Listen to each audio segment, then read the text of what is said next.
இன்றைய நற்செய்தி வாசகம் லூக்கா எழுதிய நற்செய்தி 6ஆம் அதிகாரம் இறைவசனம் 27-38 முடிய.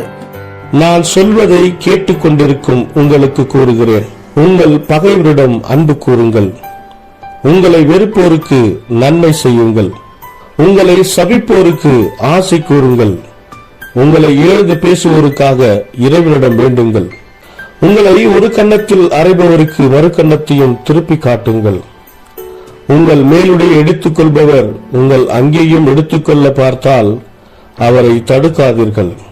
உங்களிடம் கேட்கும் எவருக்கும் கொடுங்கள், உங்களுடைய பொருட்களை எடுத்துக் கொள்வோரிடமிருந்து அவற்றை திரும்ப கேட்காதீர்கள்.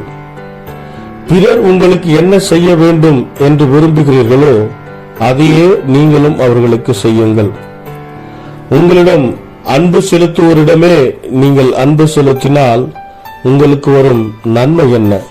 பாவிகளும் தங்களிடம் அன்பு செலுத்துவோரிடம் அன்பு செலுத்துகிறார்களே. உங்களுக்கு நன்மை செய்பவர்களுக்கு நீங்கள் நன்மை செய்தால் உங்களுக்கு வரும் நன்மை என்ன? பாவிகளும் அவ்வாறு செய்கிறார்களே. திரும்ப பெற்றுக்கொள்ளலாம் என எதிர்பார்த்து நீங்கள் கடன் கொடுத்தால் உங்களுக்கு வரும் நன்மை என்ன? ஏனெனில் முழுவதையும் திரும்ப பெற்றுக்கொள்ளலாம் என்னும் நோக்குடன் பாவிகளும் பாவிகளுக்கு கடன் கொடுக்கிறார்களே.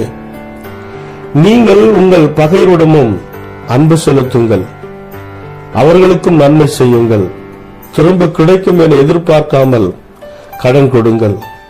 அப்போது உங்கள் கைமாறு மிகுதியாயிருக்கும், நீங்கள் உன்னத கடவுளின் மக்களாயிருப்பீர்கள். ஏனெனில் அவர் நன்றி கெட்டோருக்கும் பொல்லாதோருக்கும் நன்மை செய்கிறார். உங்கள் தந்தை இரக்கமுள்ளவராய் இருப்பது போல நீங்களும் இரக்கமுள்ளவராய் இருங்கள்.